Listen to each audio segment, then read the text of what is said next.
నమస్తే, welcome to our channel TGTV. వార్తా కథనాలపై విశ్లేషణ కార్యక్రమం మార్నింగ్ న్యూస్ కు స్వాగతం. నేను మీ జర్నలిస్ట్ సత్య. ముందుగా రాష్ట్రంలో జరిగిన రాజకీయ పరిణామాలను కనుక పరిశీలించినట్లయితే రేవంత్ రెడ్డి ప్రభుత్వం ఎంతో గొప్పగా చెప్పుకున్న, అంటే దేశంలోనే ఏ రాష్ట్రంలో చేయని విధంగా మేము రుణమాఫీ చేసినామని చెప్పి ఏదైతే గొప్పలు చెప్పుకుంటా ఉన్నదో అదంతా డొల్లా అని కూడా తేటతెల్లమైంది. రైతుల నుంచి తీవ్ర వ్యతిరేకత వ్యక్తమవుతున్నది. ఆదిలాబాద్ జిల్లాలో అయితే ఏకంగా సుమారు 500 మంది రైతులు రేవంత్ రెడ్డి శివయాత్ర చేస్తూ డప్పు చప్పులతోటి మరి ఇక్కడ ఏదైతే పాడ మీద రేవంత్ రెడ్డి దిష్టి బొమ్మను ఊరేగింపుగా తీసుకెళ్లి తమ నిరసనను వ్యక్తం చేసిర్రు. మరోవైపు ఏ బ్యాంకు దగ్గర చూసినా కూడా లబ్ధిదారులే మరి మూడో విడతకు సంబంధించే కాదు, మొదటి రెండో విడతలకు సంబంధించి కూడా మరి ఇప్పటి వరకు అధికారులు మభ్యపెట్టుకుంటూ వచ్చిండ్రు. ఏదైతే మరి మీకు మూడో విడతల అవుతుంది అని చెప్పి మొదటి విడత వాళ్ళను రెండో విడతలు అవుతుందని, మరి మొదటి 2 విడతల వాళ్ళను మూడో విడతలు అవుతుంది అని చెప్పి ఏదైతే దాట వేసుకుంటూ వచ్చిండ్రో చివరికి మూడో విడతలు కూడా కాకపోవడంతో రైతులందరూ కూడా ఆగ్రహం వ్యక్తం చేస్తున్న పరిస్థితి. మరోవైపు తమకు మరి రుణమాఫీ అయిందా లేదా అని చెప్పి కూడా బ్యాంకుల దగ్గర వాకప్ చేస్తున్న పరిస్థితి. మరోవైపు ప్రభుత్వం మాత్రం నింపాదిగా 2 లక్షల వరకు రుణమాఫీ చేసేసినాం, 22 లక్షల మందికి లబ్ధి జరుగుతుందని చెప్తా ఉన్న పరిస్థితి. మరి 22 లక్షల మందికి లబ్ధి జరిగితే మరి సుమారు 70 లక్షల మంది ఉన్నారు. అందులో మరి తక్కువ 45 లక్షల మంది కన్నా రుణమాఫీ అవ్వాల్సి ఉండే, అన్ని నిబంధనల ప్రకారం అర్హులైన వారు మరి వీళ్ళందరికీ కూడా రుణమాఫీ కాకుండా కేవలం మరి ఇక్కడ 22 లక్షల మందికి రుణమాఫీ చేసి చేతులు దులుపుకున్నారు. ఒకవైపు రేషన్ కార్డు నిబంధన పెట్టిండ్రు, మరోవైపు ఏదైతే పిఎం కిసాన్ నిబంధనలు పెట్టి మరి ఇక్కడ పెద్ద ఎత్తున లబ్ధిదారులను మాత్రం కోత విధించిన పరిస్థితిని మనం ఇక్కడ గమనించవచ్చు. ఒక్కో గ్రామంలో చూసుకున్నట్టయితే సుమారు 30-40 మంది రైతులు ఉన్న చిన్న గ్రామంలో కూడా 2-3కి మించి మరి ఇక్కడ రుణమాఫీ కాని పరిస్థితిని మనం ఇక్కడ గమనించవచ్చు. ఇక మరోవైపు ఇక్కడ హైదరాబాద్ లో ఫ్లెక్సీల యుద్ధం ప్రారంభమైంది. ఒకవైపు ఇక్కడ నామమాత్రంగా రుణమాఫీ చేసి చేతులు దులుపుకున్న రేవంత్ రెడ్డి అంతటితో ఆగకుండా రాజీనామా చేయి హరీష్ రావు అని చెప్పి సవాలు విసరడాన్ని బీఆర్ఎస్ నేతలు సీరియస్ గా తీసుకున్నారు. ఆ ఫ్లెక్సీలు కనుక తక్షణం తొలగించకపోతే మా విశ్వరూపం చూపిస్తామని చెప్పినప్పటికీ అధికారులు వాటిని తొలగించకపోవడం మూలంగా వీళ్ళందరూ కూడా రేవంత్ రెడ్డి మరి నువ్వు చేసింది రవంత్ రెడ్డి అని చెప్పి మరి ఇక్కడ చెప్పింది 40,000 కోట్లు, మరి క్యాబినెట్ లో పెట్టింది 31,000 కోట్లు, బడ్జెట్ లో పెట్టింది 26,000 కోట్లు, చేసింది 17,000 కోట్లు.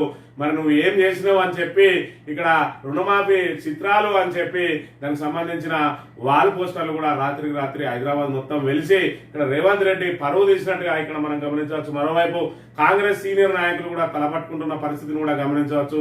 ఇకపోతే ఏదైతే ఈ రుణమాఫీకి సంబంధించిన అంశాన్ని పక్కదారి పట్టించడానికి మరి ఇక్కడ ఏబిఎల్ లాంటి మరి తాబేదార్ పత్రికలు, రాధాకృష్ణ లాంటి మరి ఏదైతే ఇక్కడ తెలంగాణ ద్రోహులు వ్యతిరేకులు మరి రేవంత్ రెడ్డి చెప్పులు మోసే మరి రాధాకృష్ణ లాంటి వాళ్ళు మాత్రం ఇంకా బీజేపీలో బీఆర్ఎస్ విలీనం కాబోతా ఉన్నాయని చెప్పి ప్రజలను తప్పుదోవ పట్టించాలని చూస్తున్నారు. ఇక్కడ వాళ్ళకి ప్రజా సమస్యలు పట్టాయి.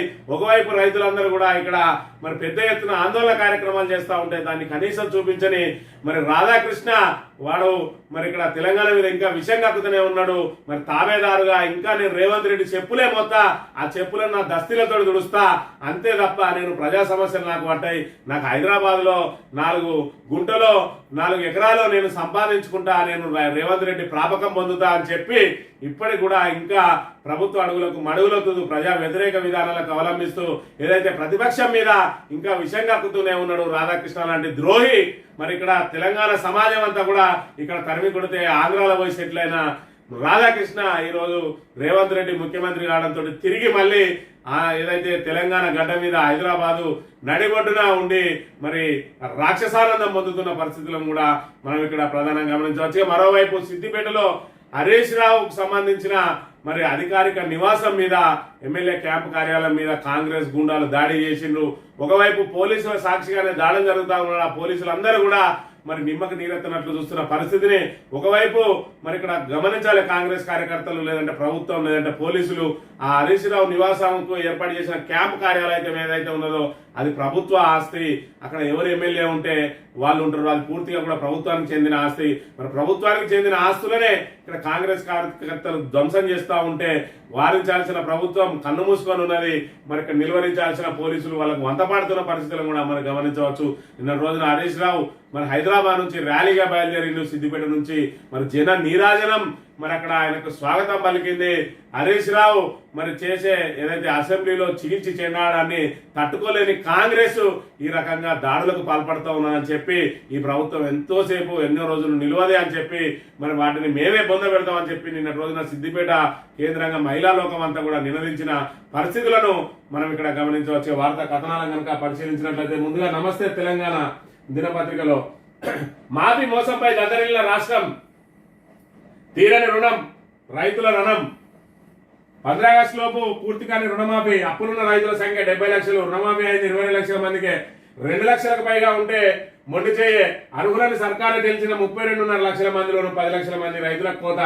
మోదీ సర్కారు తెచ్చిన పీఎం కిసాన్ నిబంధనలు వాడుకున్న రేవంత్ ప్రభుత్వం అని చెప్పి నిన్న రోజున ఏదైతే రుణమాఫీ కాలేదని చెప్పి రైతులందరూ కూడా ఈ రకంగా రోడ్డెక్కిన పరిస్థితిని మనం గమనించవచ్చు. ఇక్కడ మొదటి ఫోటోను కనుక చూసుకున్నట్లయితే కాంగ్రెస్ ప్రభుత్వం రుణమాఫీ పూర్తి చేశామని చెప్తున్న రాష్ట్రంలో వేలాది మంది రైతులు తమకు రుణాలు మాఫీ కాలేదంటూ రోడ్డెక్కారు. జగిత్యాల జిల్లా మెట్పల్లి మండలం వేంపేట కెనరా బ్యాంక్ ఎదుట ధర్నా చేస్తున్న రైతులకు సంబంధించిన ఫోటోను మొదటి ఫోటోను కనుక గమనించినట్టయితే ఇక్కడ మరి ఆదిలాబాద్ లో మరి ఇక్కడ ఏదైతే రుణమాఫీ విషయంలో ప్రభుత్వ మోసాన్ని నిరసిస్తూ తలమడుగులో ముఖ్యమంత్రి రేవంత్ రెడ్డి దిష్టిబొమ్మతో శవయాత్ర నిర్వహిస్తా ఉన్నారు. డప్పు చప్పులతోటి మరి శవాన్ని ఇక్కడ ఏదైతే రేవంత్ రెడ్డి మరి ఆ పాడ మీద మోస్తూ ఇక్కడ కుండ పట్టుకొని ఏదైతే అగ్గి పట్టుకొని కూడా ఒక మరి రైతు సీనియర్ రైతు అన్నట్టయినా కూడా ఆయన తన నిరసనను వ్యక్తం చేస్తా ఉన్నాడు. సీఎం దిష్టిబొమ్మకు శవయాత్ర చేస్తూ ఈ రకంగా మరి ఏదైతే ప్రజలను రైతులను మరి మోసం చేసింది రేవంత్ రెడ్డి ప్రభుత్వం. ఇప్పటికి రైతు భరోసా మరి 11,500 కోట్లు ఇప్పుడు ఇవ్వాల్సి ఉండే, గతంలో కూడా 11,500 కోట్లకు 7,000 కోట్లు ఇచ్చి మరి 4,500 కోట్లను అక్కడ మోసం చేసిండ్రు. ఆ 4,500 కోట్లు ఈ 11,500 కోట్లు మరి 16,000 కోట్లకు అదనంగా 1,000 కోట్లు కలిపి రుణమాఫీ ఇచ్చేసామని చేతులు దులుపుకుంటా ఉన్నారు. ఒకవైపు ప్రభుత్వమే చెప్పింది లెక్కలు మరి ఇక్కడ ఏదైతే 31,000 కోట్లు అవసరం పడతాయి 32,50,000 మందికి అని చెప్పిండ్రు.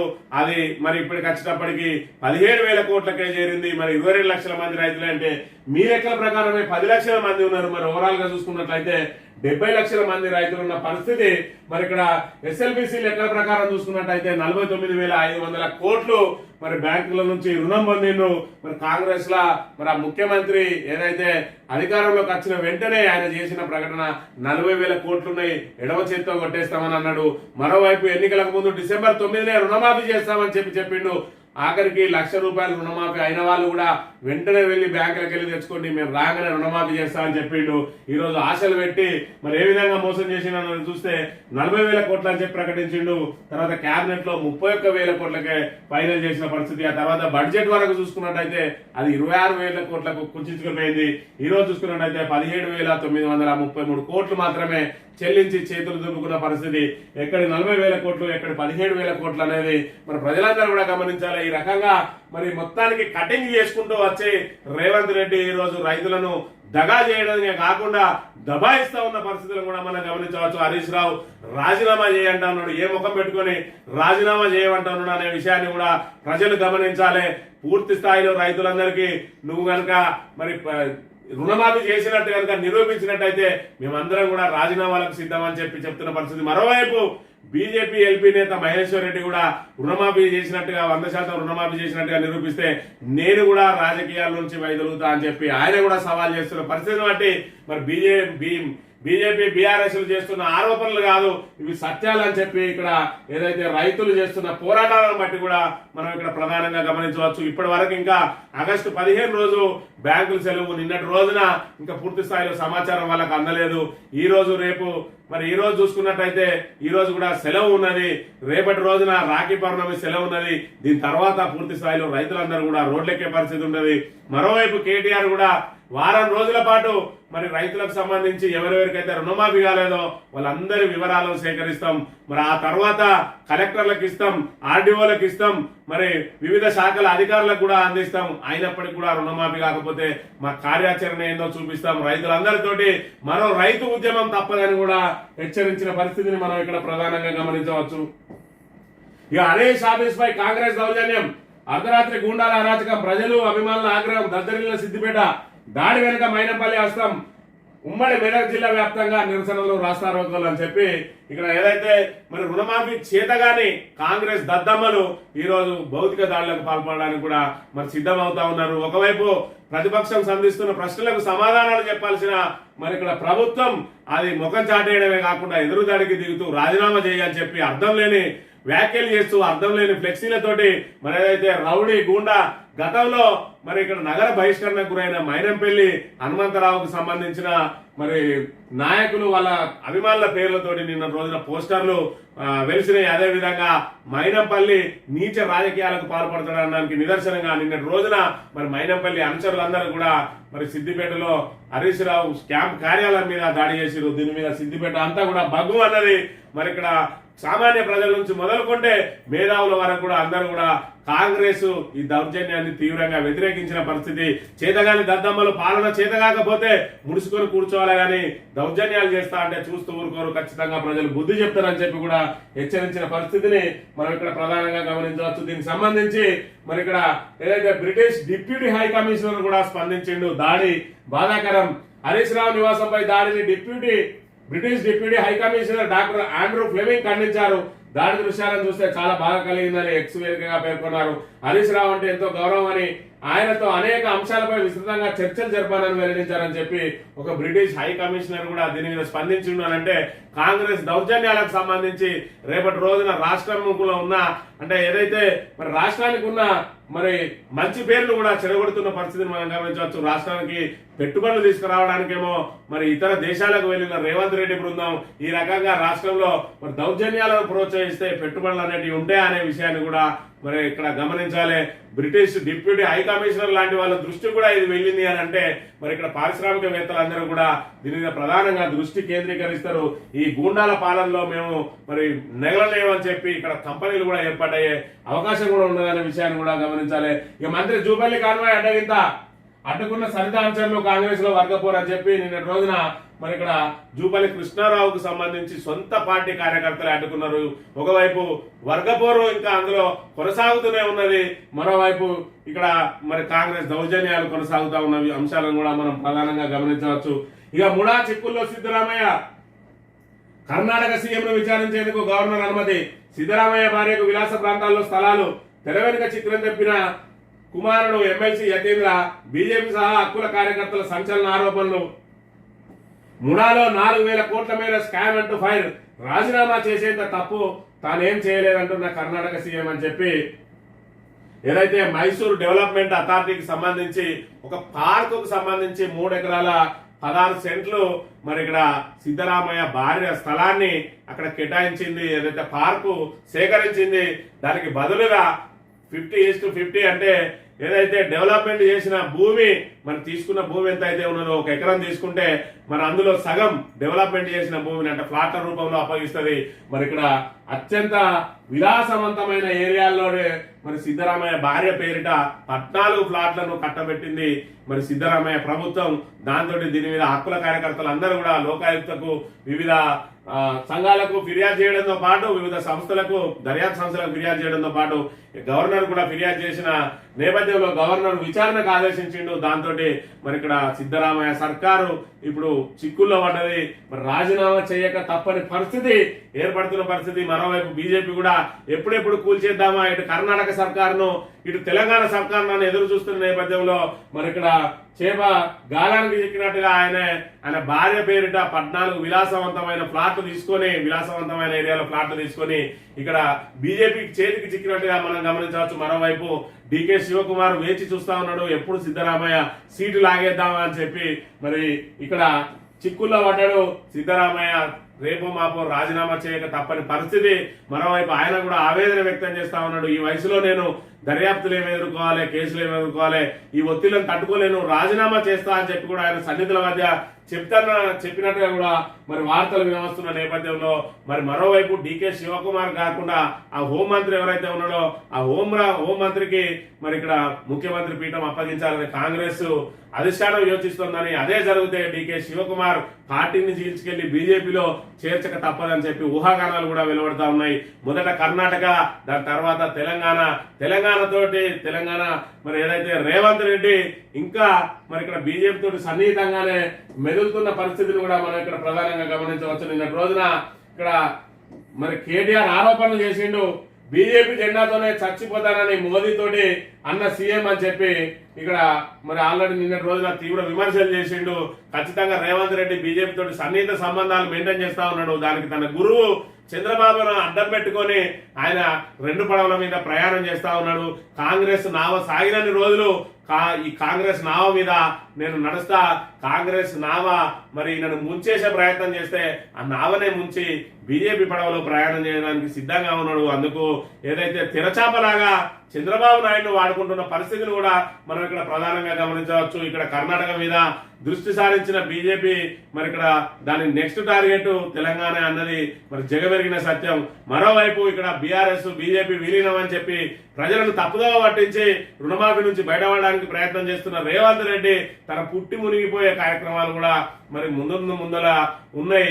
ఏదైతే ఓటుకు నోటు కేసు నుంచి తన గురువు చంద్రబాబు నాయుడు కూడా అందులో భాగస్వామి కాబట్టి ఆయన కోసం ఆయన తనను కాపాడతాడని చెప్పి చెప్పుకుంటున్న నేపథ్యంలో ఓటుకు నెట్టు కేసు కాకపోతే మరో కేసులో ఆయన ఇరికించి ఖచ్చితంగా ఆయనను ఉక్కిరిబిక్కిరి చేయడానికి లేదంటే లొంగ తీసుకుని బీజేపీలో చేర్చుకోవడానికి మరి ఇక్కడ బీజేపీ ప్రభుత్వం వేచి చూస్తా ఉన్నది, కేంద్ర ప్రభుత్వం.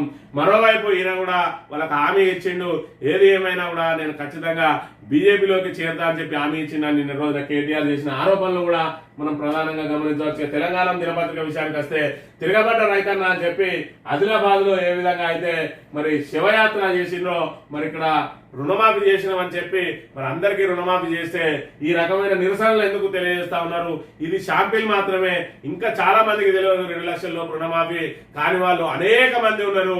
మరి కేవలం 4,000 కోట్లను కేటాయించారు 2 లక్షల వరకు రుణాలు అని చెప్పి మరి అందులో 10% వాళ్ళకు కూడా రుణమాఫీ అయిన అవకాశాలు లేవు. ఏదైతే ప్రభుత్వం చెప్పిన లెక్కల ప్రకారమే 10 లక్షల మందికి రుణమాఫీ కాలేదు. మరి ఇక్కడ బీఆర్ఎస్ చెప్పిన ప్రకారం 70 లక్షల మందికి కావాలి, సుమారు 48 లక్షల మందికి కాలేదు. మరి అందులో రేషన్ కార్డు నిబంధనలు అవన్నీ కూడా చూసుకున్నప్పటికీ కూడా మరి ఇంకా కనీసం 25 లక్షల మందికి రుణమాఫీ కావాల్సి ఉన్నదని చెప్పి నిన్నటి రోజున లెక్కలతో సహా చెప్పిన పరిస్థితిని కూడా మనం గమనించవచ్చు. ఇక రేవంత్ రాజకీయ మంత్రి బీజేపీనే, తన బృందంతో బీజేపీలో చేరడం పక్క. ఇప్పటికే మోడీ షాలతో చర్చలు, కాషాయ జెండా కప్పుకునే చనిపోతానని హామీ, సీఎం ప్రభుత్వ ఆస్తులపై దాడులు, ఆయన మీడియా సీనియర్ అధికారులపై దాడులు, రేవంత్ మాటలకే ఫ్యాక్స్ పోయిందేమో అని చెప్పి ఆయన చెప్తున్న పరిస్థితిని మనం ఇక్కడ ప్రధానంగా గమనించవచ్చు. ఖచ్చితంగా బీజేపీలో చేరుతాడు రేవంత్ రెడ్డి. మరి ఇక్కడ ఈ పరిణామాలు మరి ఏం చెప్తున్నాయంటే కర్ణాటకలో ఆల్రెడీ పుట్టి మునిగిపోతా ఉన్నది సిద్ధరామయ్యది. ఇక నెక్స్ట్ టార్గెట్ మరి ఇక్కడ తెలంగాణనే అని చెప్పి ఒకవైపు మరి అందరూ ఎదురు చూస్తున్న నేపథ్యంలో మరి ఖచ్చితంగా రేవంత్ రెడ్డి ఆల్రెడీ వాళ్ళకు లొంగిపోయిండు. తన చివరి జెండా కప్పుకునేది బీజేపీ అని చెప్పి మోడీ షాలకు మాట ఇచ్చొచ్చిందని కూడా ఇక్కడ ప్రధానంగా మరి ఆరోపిస్తా ఉన్నది. ఇక రుణమాఫీపై Revanth open challenge, CM Revanth రెడ్డికి హరీష్ రావు సవాల్, డేట్ చెప్పు టైం చెప్పు, రుణమాఫీపై ఏ ఊరైనా పోదాం, కుల్లా అడుగుదాం. కాంగ్రెస్ సర్కార్ ఫెయిల్ అయింది, 31,000 కోట్లకు 17,000 కోట్ల రుణమాఫీ చేశారు, 14,000 కోట్లు కొత్త పెట్టారు, 50% మందికి రుణమాఫీ కాలేదు. సీఎం పదవిని దిగజార్చే రోత ప్రచారం చేస్తుండు, తొండి చేయడంలో తోపు, బుద్ధులు తిట్టడంలో టాపు, శ్వేతపత్రం విడుదల చేయాలని డిమాండ్ అని చెప్పి హరీష్ రావు నిన్నటి రోజున మరి ఇక్కడ ఓపెన్ ఛాలెంజ్ చేసిండు. ఓపెన్ ఛాలెంజ్ కాదు, మీరు ఎన్ని మరి చేసినా కూడా మరి దున్నపోతు మీద వానమంటే రేవంత్ రెడ్డి వీటికి స్పందించాడు. కేవలం ఎదురుదాడితోటి బూతులతోటి మరి దీన్ని దాటేసుకుంటూ వేయే ప్రయత్నం చేస్తారు. లేదంటే తన తాబేదారు పత్రికలతోటి అసత్య వార్తలు, మరి ఏదైనా పిఆర్ స్టెంట్లతోటి మరి ఇక్కడ ఏదైతే సమస్య ఉందో ఆ సమస్య నుంచి ప్రజలను పక్కదో పట్టేయడం కోసం వేరొక అంశాన్ని తెర మీదకి తీసుకొస్తాడు. అందులో నుంచి పుట్టిందే బీఆర్ఎస్ బీజేపీలో విలీనం అంశం. మరి ఇక్కడ ఏదైతే రాధాకృష్ణ లాంటి తాబేదారులు రేవంత్ రెడ్డి బూట్లు మోసే రాధాకృష్ణ లాంటి వాళ్ళు పత్రికలు మెయింటైన్ చేస్తూ ఈరోజు ప్రజల కోసం పాటుపడాల్సిన పత్రికలు ఇక్కడ ప్రభుత్వాల జోక్కుంటా తిరుగుతున్న నేపథ్యంలో మరి ఆ రెండు పత్రికలనే నమ్ముకొని రేవంత్ రెడ్డి రాజకీయాలు చేస్తా ఉన్నాడు. మళ్ళీ దాళ్లకు వివేక్ సంబంధించిన ఒక పత్రిక V6 వెలుగు అని ఉన్నది. దానికి ప్రజాదరణ లేనప్పటికీ కూడా మరి ఏదైతే ప్రధాన పత్రికలుగా ఉన్నాయో ఆంధ్ర తాబేదారు పత్రికలు వాటిలో PR స్టెంట్లతోటి మరి దాటవేసే ప్రయత్నం చేస్తున్నప్పటికీ ఈరోజు సోషల్ మీడియా అనేది యాక్టివ్ గా ఉన్నది. ప్రతి రైతు చేతిలో, ప్రతి యువకుని చేతిలో, ప్రతి ఇంట్లో ఒక సెల్ ఫోన్ ఉంటున్న నేపథ్యంలో మరి రాష్ట్రంలో ఏం జరుగుతా ఉన్నది, అసలు రుణమాఫీకి సంబంధించిన కూలంకుషంగా ప్రతి చిన్న పిల్లవాడిని అడిగినా కూడా చెప్తాడు. కేసీఆర్ హయాంలో 19,000 కోట్లు అయినాయి. లక్షలోపు రుణాలకు 36 లక్షల మందికి లబ్ధి జరిగితే 2 లక్షల లోపు రుణమాఫీ చేస్తే అదే 17,000 కోట్లు ఏ విధంగా సరిపోయినాయి? 22 లక్షల మంది మాత్రమే లబ్ధిదారులు ఎట్లయినరు. 36 లక్షలకు 14 లక్షల మంది తగ్గిండ్రు. అది 2014లో, ఇది 2024లో. 10 సంవత్సరాల తర్వాత రైతుల సంఖ్య పెరిగింది. రైతుల సంఖ్య ఎందుకు పెరిగిందంటే సాగు విస్తీర్ణం పెరిగింది. మరి ఇక్కడ సాగు విస్తీర్ణం పెరిగితే రైతుల సంఖ్య పెరుగుతుంది, రైతుల సంఖ్య పెరిగితే రుణాల సంఖ్య పెరుగుతుంది, రుణాల సంఖ్య పెరిగితే మరి లబ్ధిదారుల సంఖ్య పెరగాలి. కానీ ఇవన్నీ కూడా తగ్గుకుంటూ వచ్చినాయి. అంటే మరి ఇక్కడ రేవంత్ రెడ్డి చేసిన మరి రుణమాఫీ ఏ విధంగా ఉన్నదనే విషయాన్ని కూడా మనం ఇక్కడ ప్రధానంగా గమనించవచ్చు. రుణమాఫీపై డ్యామేజ్ కవరేజ్, రుణమాఫీపై స్పెషల్ డ్రైవ్ చేస్తామని ప్రకటన, మాఫీ కాని వారిని శాంతపరిచే ప్లాన్, ప్రతిపక్షాల విమర్శలతో తెరపైకి స్పెషల్ డ్రైవ్ తెచ్చారా, అందరికి మాఫీ చేశామంటూ కొత్తగా ఇదేంటంటున్న సందేహాలు. మరి రుణమాఫీ మీద పెద్ద ఎత్తున ఇక్కడ ఆరోపణలు, అదేవిధంగా నిరసనలు వ్యక్తమవుతున్న నేపథ్యంలో మరి కొంతమందికి మరి రుణమాఫీ కాలేదు. వాళ్ళందరికీ కూడా మరి ఇక్కడ ఏదైతే స్పెషల్ డ్రైవ్ ఏర్పాటు చేసి మరి ఇంటింటికి వారి వివరాలను సేకరిస్తాం, వాళ్ళకు కూడా రుణమాఫీ చేయడానికి ప్రయత్నం చేస్తా అంటా ఉన్నారు. మరి ఏదైనా ఒక విషయంలో 90% మందికి మరి జరిగి 10% మందికి జరగలేదని అంటే వాళ్ళకి న్యాయం చేసే అవకాశం ఉంటది. కానీ 100%లో 45% మందికి జరిగి 55% మందికి జరగకపోతే, అంటే సగానికి పైగా జరగకపోతే ఇంటింటికి తిరిగి మరి ఇంకా వివరాలు సేకరించి ఇంకా ఏ విధంగా మీరు రుణమాఫీ చేస్తారు, మీ దగ్గర చిత్తశుద్ధి ఏది అని చెప్పి కూడా ప్రజలు నమ్మే పరిస్థితి లేదనే విషయాన్ని కూడా ఇక్కడ మనం ప్రధానంగా గమనించవచ్చు. ఈ రుణమాఫీకి రిజర్వ్ 5,000 కోట్లు. సీఎం రేవంత్ రెడ్డి ప్రకటన, మాఫీ కాని వారిలో రోజు రోజుకు పెరుగుతున్న ఆందోళన, ఎలా చేస్తారన్న దానిపై అధికారులకు లేని క్లారిటీ, సమాచారం లేదంటూ మెసేజ్లు పంపుతున్నాం ఆయన అని చెప్పి మరి ఇక్కడ రుణమాఫీ కోసం ఇంకా 5,000 కోట్లు రిజర్వ్ లో ఉంచినామని అంటున్నాడు.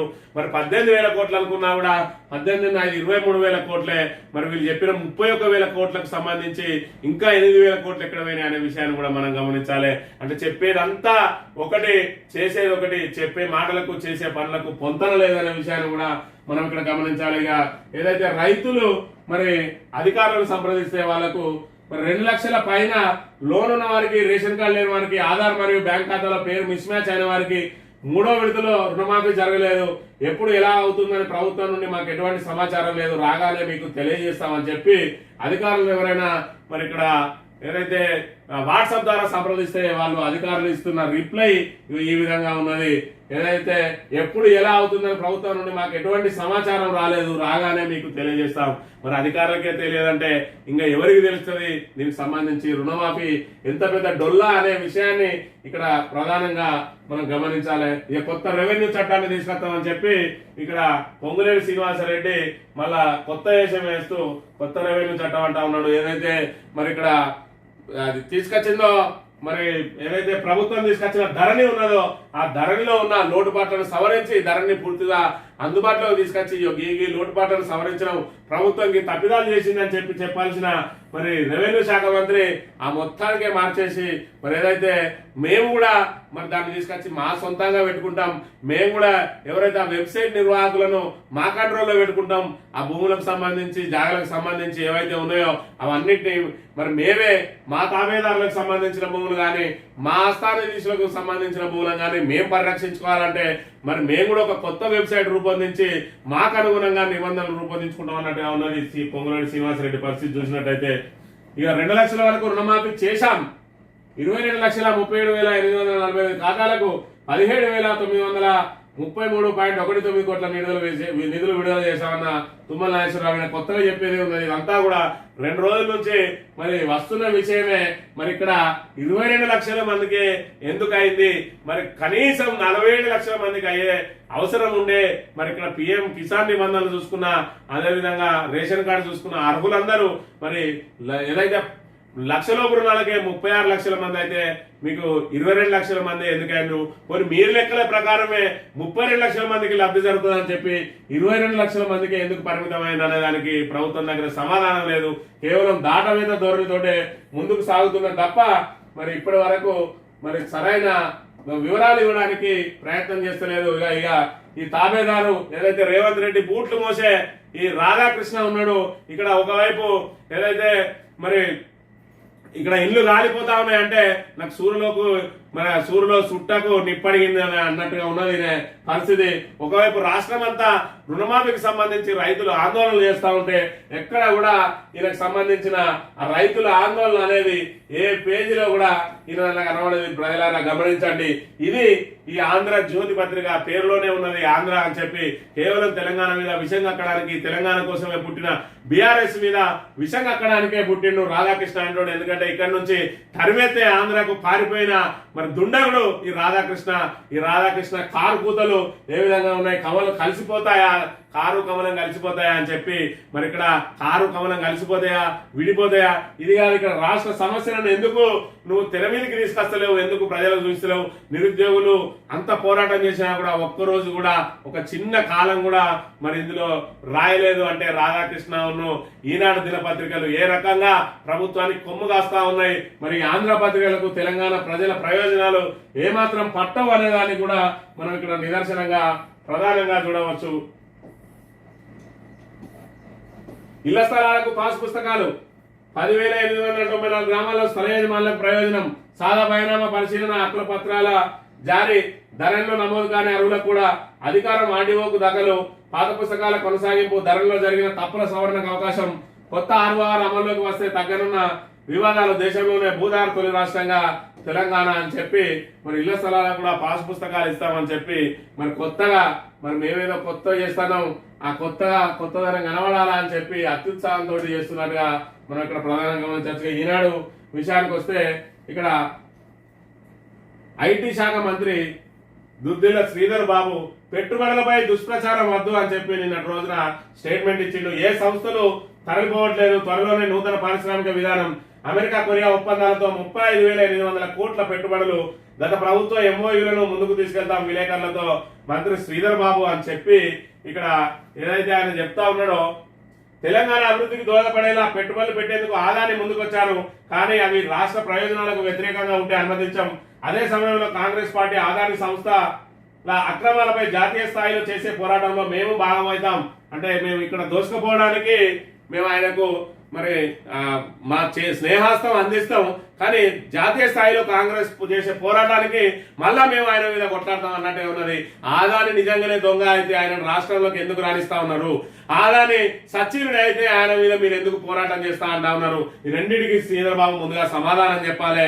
మరి ఇక్కడ ఆదాని అనే వ్యక్తి మరి చట్టబద్ధంగా వ్యాపారాలు చేస్తా ఉన్నాడా, చట్ట వ్యతిరేకంగా వ్యాపారాలు చేస్తా ఉన్నాడా? ఇక్కడ కాదు, ఎక్కడ చట్ట వ్యతిరేక కార్యక్రమాలు చేసినా కూడా ఆయనకు మన ప్రోత్సాహం ఇవ్వకుండా ఉండాలి. ఏ రాష్ట్రమైనా కూడా మరి స్వయంగా మీ నాయకుడే ఆయన మీద పోరాటం చేస్తా ఉన్నాడు దేశవ్యాప్తంగా. మరి ఆయనకు మీరు ఎర్ర తివాచి వరిసి హైదరాబాద్ లో పెట్టుబడులకు ఎందుకు ఆహ్వానిస్తా ఉన్నారు అనే విషయాన్ని ప్రజలకు తేటతెల్లం చేయాలి.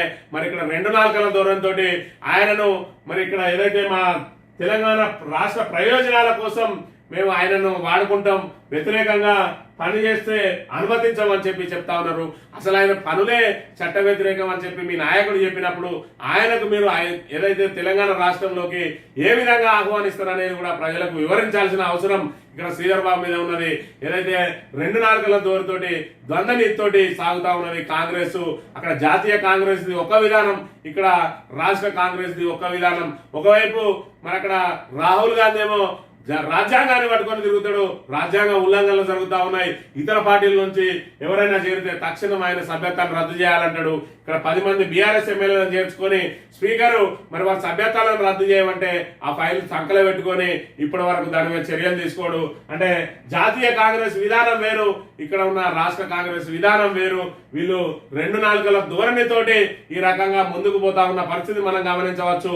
ఆదాని నిజంగానే మరి అక్రమ సంపాదనలతోటి అక్రమ మార్గాల ద్వారా మరి వ్యాపారాలు చేస్తా ఉన్నాడంటే ఆయనకు రాష్ట్రంలోకి మరి అనుమతి ఇవ్వకుండా ఉండాల్సింది కాంగ్రెస్ ప్రభుత్వం. కానీ ఇక్కడ మేము అనుమతిస్తాం, అక్కడ మాత్రం వ్యతిరేకిస్తాం.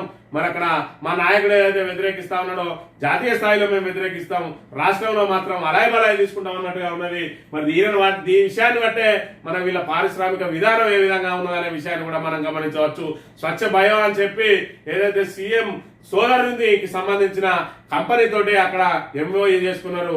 సోదరుని సీఎం సోదరుడు మరి వ్యాపారాలు చేయొద్దా, ఆయనతోటి ఒప్పందాలు చేసుకుంటే తప్పే ఉన్నదని చెప్పి ఇక్కడ శ్రీధర్ బాబు ప్రశ్నిస్తా ఉన్నాడు.